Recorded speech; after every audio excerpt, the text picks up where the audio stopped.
Agent properti di Indonesia. Kalian harus nonton ini, simak videonya sampai habis karena ini akan menentukan masa depan kalian sebagai agent properti. Jujur ini adalah pengalaman pribadiku selama 8 tahun. Jadi aku sudah banyak ketemu sama agent dan aku udah banyak muter di satu Indonesia.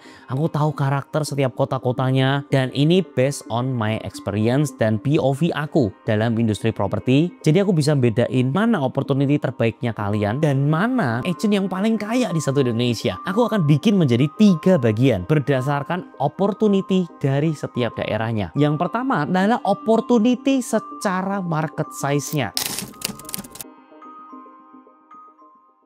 Jujur kalau kita ngobrolin satu Indonesia, market size paling tinggi udah pasti di Jakarta. Kita udah nggak perlu pusing ngambil sampling sana sini. Market size paling gede pasti di Jakarta. Yang kedua di mana? Pasti di second city-nya di Surabaya. Itu udah jelas. Jadi kalau kita ngomongin peluang menjadi agent properti yang paling kaya, sudah otomatis pasti di Jakarta. Tapi agent seperti apa yang paling kaya? Yang bisa menjadi leader, bukan hanya personal. Diperlukan skill khusus leadership-nya untuk bisa memaintain seluruh agent-agent di bawahnya. Menurutku, market agent properti di Jakarta itu gede banget. Temenku Devin Cahaya yang punya Snap-in, dia 1 tahun bisa sampai 600 miliar. Ada satu lagi teman-teman dari Win Fiesta, dari Winfield, itu bisa sampai triliunan 1 tahunnya. Kenapa mereka bisa seperti itu? Karena mereka bisa nge-manage orang dengan banyak. Bayangkan satu project yang dikeluarkan Alam Sutra, Sumarekon, Ciputra, satu projectnya tuh nilainya tuh 500 miliar. Nilainya 1 triliun. Jadi ketika mereka mau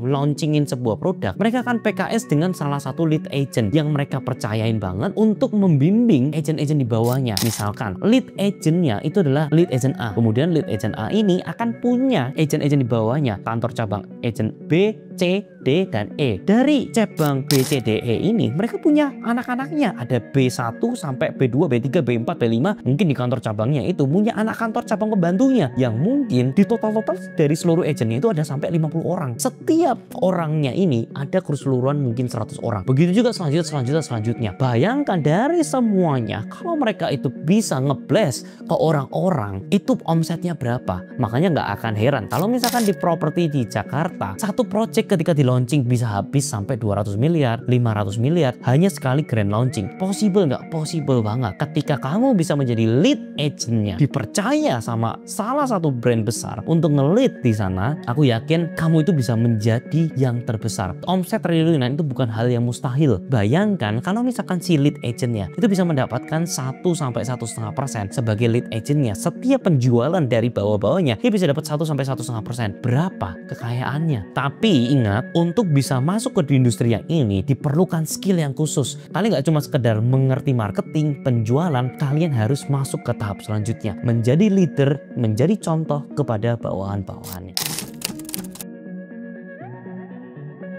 Yang kemudian yang kedua, opportunity secara commission. Secara komisi hampir bisa dibilang satu Indonesia itu sama, 2,5%. Kalau misalkan menjadi agent yang baik dan cepat jualannya, kalian bisa nego untuk menjadi 3%. Kalau di Jakarta, apakah bisa? Kalau masuk ke developer besar seperti Sadayu, nggak mungkin kalian dapat 2,5%. Itu nggak mungkin. Kenapa? Karena produknya aja udah menjual. Mereka kasih 2% pun, 1,5% pun banyak agent yang antri mau menjualkan produknya. Karena sangat mudah menjual properti yang ada di peak. Jadi untuk secara commissionnya pun Jakarta bukan the best. Jogja pun juga bukan the best karena banyak orang yang kasih 2,5%. Kira-kira mana yang paling the best? Coba kalian berpikir. Kalian pause videonya 3 detik. Kalian pause terus kalian ngobrol di kolom komen dulu. Tebak kira-kira kota mana yang paling the best? Sudah?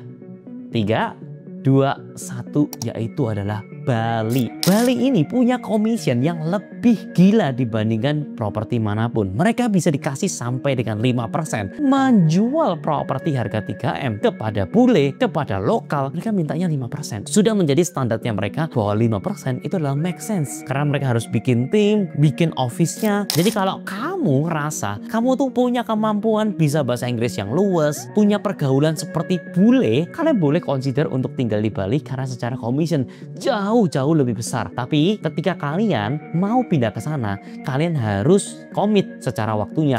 Karena untuk menguasai daerah Bali itu berbeda seperti kalian menguasai daerah-daerah kecil lainnya. Kalau kalian di Jakarta, cukup 1 bulan kalian muter itu kalian udah menguasai marketnya sebenarnya. Tapi kalau kalian berada di Bali, Bali ini a whole different game banget. Kalian akan melihat cara arsitektur Rusia menjual ke Rusia seperti apa, cara Australia menjual Australia seperti apa, China seperti apa, market lokalnya seperti apa, punya karakter yang berbeda-beda. Setiap tempat, setiap daerahnya, satu Pulau Bali aja punya karakter villa yang berbeda-beda juga. Pemilihan material berbeda, cara storytellingnya berbeda, cara ngiklannya juga berbeda. Ini kalian belajar 3 bulan pun nggak bakal selesai. Aku sendiri tahun 2024 setiap bulan sekali datang ke sana 5 hari sampai 6 hari. Terus selama 1 tahun. Itu aku ngerasa tiap datang ke sana, gila marketnya baru lagi, gila ada pembangunan lagi, gila ada opportunity baru lagi. Ini legalitas berbeda, cara bermainnya berbeda, marketnya juga berbeda. Kalian benar-benar harus menguasai, ada komitmen full selama di sana untuk mempelajari kurang lebih 1 tahun. Baru kalian akan mendapatkan rewardnya. Kalian bisa mendapatkan commission sampai dengan 5% tersebut.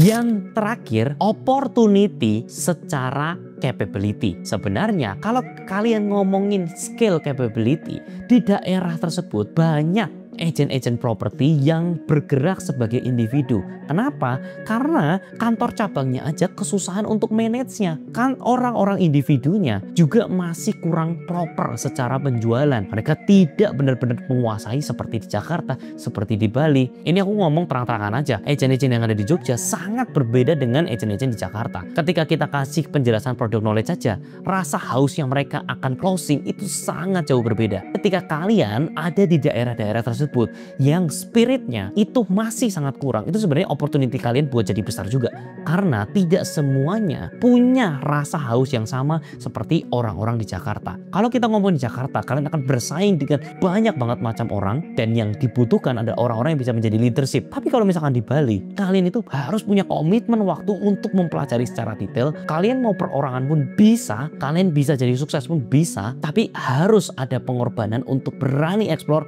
sebesar-besarnya.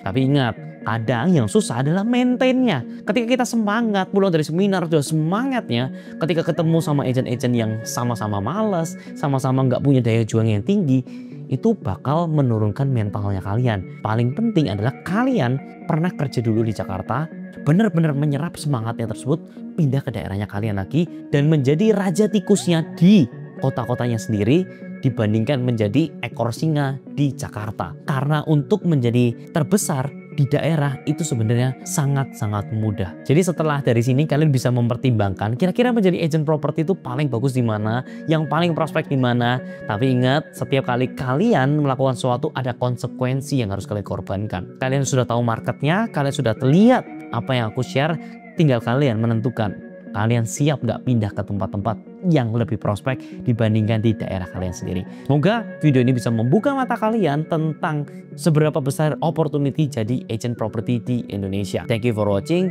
Seperti biasanya semua akan properti pada waktunya. And I'll see you in the next video guys. See ya!